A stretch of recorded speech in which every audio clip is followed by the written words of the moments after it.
As CEO of General Motors, Disney board member, and chair of the Business Roundtable, Mary Barra is one of the most influential business leaders in America. Earlier today, we sat down to talk about the state of the economy, the future of electric vehicles, AI, and why cars, new and used, are still so damn expensive. Mary, I'm so honored to sit down because, given your position as CEO of GM, you have insight into almost every element of our economy, and you are based in the heart of our country. So I'd love to just start by getting your economic outlook. I mean, you've got employees and customers at sort of every income level. Yeah, you know, it's really interesting from an auto perspective. Even when you see some of the economic reports, they're saying, you know, something is starting to lessen or softening event, except autos.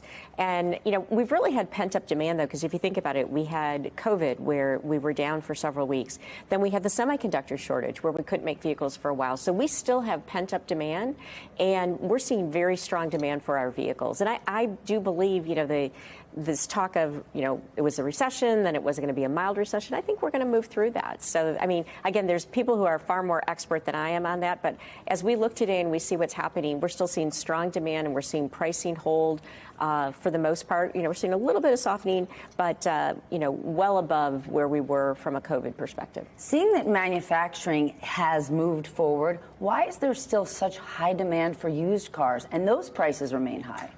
Well, I think it's like part of the whole ecosystem. So if there's still demand for new vehicles and you can't get one, you go to the used car market. And we are starting to see those prices moderate a little bit more than the new vehicles. But I think it's part of the whole ecosystem. If you need a vehicle and you can't get a brand new one, you're going to go to the used car market. One of the big problems during COVID was the supply chain. The fact that we do not manufacture chips here really held things up for all sorts of industries, but especially yours. Since the CHIPS Act was enacted exactly 1 year ago, how has that changed your industry? Has it helped at all? Well, I think it's too soon to see the results, but I think it's vitally important because one of the things we learned is we need more supply chain resiliency. And so the ability of the CHIPS Act to bring chips here, I think, is going to help in the latter part of the decade. I know we've changed our whole strategy on semiconductors to standardize on 3 families of semiconductors, and you know, we're working with many of the companies who will be recipients of the CHIPS Act to get those chips built in this country. We were coming from a very dark economic place during those COVID times. Now there have been a lot of policy changes.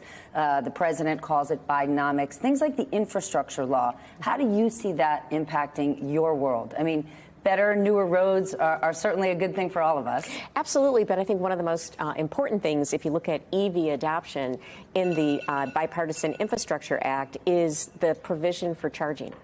And if you look at, you know, I think at least at General Motors, you know, we now have new vehicles coming out almost every quarter that have the right range. But as people get over 300 miles of range and the vehicle meets their performance, it's the segment they want, they think the car is beautiful, they then, though, want to know that there's a robust charging infrastructure.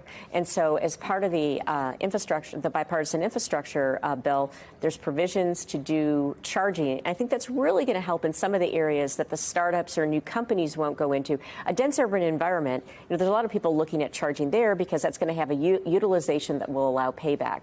So I think that's going to be very important for EV adoption as we move forward. When you think about AI, how is that going to impact? Because it's got to be big. Well, I think one of the most significant impacts of artificial intelligence is autonomous driving. And when you look at Cruise that General Motors bought in 2016 when there was 40 people, we now have over 3,000 people there.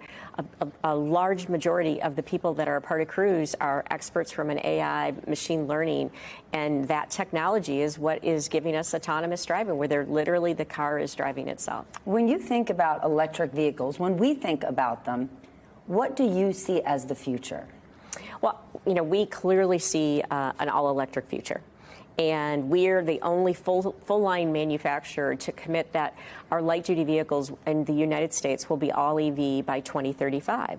And we're putting the technology plans in place. You know, we just revealed the new Cadillac Escalade IQ today. That's part of that journey that I'm really excited about. And for General Motors, we see that as a growth opportunity because and we're seeing it happen with orders. For instance, on the Cadillac Lyriq, almost 50% of the consumers who have an order for that vehicle are are taking delivery are new to General Motors. So not only just new to Cadillac, they're new to General Motors. So we think with the right electric vehicles that we can grow share and, continue to earn customers. Many people out there, when they think electric vehicles, they immediately think Tesla. How frustrating is that for you, given your commitment to the space? Well, I think you have to respect the fact that Tesla really drove much more awareness of EVs. We're very proud of the Chevrolet Bolt EV that, frankly, is in more demand today than it was when we first launched it. But and we're moving, across all of the segments to move there. But I think you have to give credit where credit is due, and I think they raised a lot of awareness as the importance of EVs. You're talking about, pun intended, the nuts and bolts of running your business. Today, as a CEO, how hard is it to do that? You're also on the board of Disney. Disney has been embroiled in sort of an unplanned political, social, cultural battle. How, as a business leader, do you navigate all of that right now, given all the stakeholders? Well, I think, you always, as you make business decisions, need to look at all your stakeholders. But also, we're at General Motors, and I think Disney as well, under Bob Iger's leadership, guided by the values of the company and doing what they believe is right. And I think as we move forward, if we can look and say we're doing things because it's consistent with our values and it's in what's part of our business. I don't think companies need to be talking about everything going on in the world, but when it impacts your business and you want to be doing the right thing, guided by your values, I will tell you over the last few years, when we communicate to our employees and we say this is the decision we've made and why, and we reinforce our values, we have strong support. If there was one policy, one change that the president or the Treasury Secretary could implement that would help your company or your industry, what would it be? I think, we've come a long way with the different programs as it relates to climate change, but I think having a national energy policy. Because if you think about where we're moving, and it's good for whatever your opinion is, it's going to be good for the company if we have a national energy policy and we know where we're headed. That's just one. I'm sure there's could ask questions and others would come up with better ideas, but off the top of my head, I think that would be something that would move the country forward. One other place I do want to ask you about is China. Obviously, tensions are high between the U.S. and China. It's a huge place of business for you. How do you see things going forward? Well, we've said to both governments that we feel if the United States and China can, find a way to work together in the areas that are appropriate to work together, it's going to strengthen both economies, and we firmly believe that. And so, we advocate for a level playing field in the technologies or the industries that we're going to compete, and then I think it's the best company wins. Is it harder for you today, right? You're always dealing with governments, to deal with our government. A few years ago, we had a Republican president. Now we have a Democratic president. Things change every 4 years. But now, is it harder than it had been in the past? You are well known in this country. You stood up to Donald Trump. You pulled out of Europe. You've had to make difficult decisions in dealing with governments.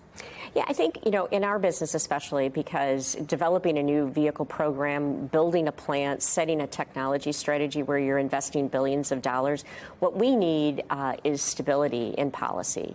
And so that's why when I think about, some of the different policies that really are going to guide multiple industries to make sure that we have a roadmap of where we're going that doesn't change every 4 years, I think is very important, because I think that's better for the economy, it's better for job creation, and it's going to be better from a competitive perspective. Mary, thank you so much. I appreciate it. My thanks to Mary Barra, GM CEO, for joining us.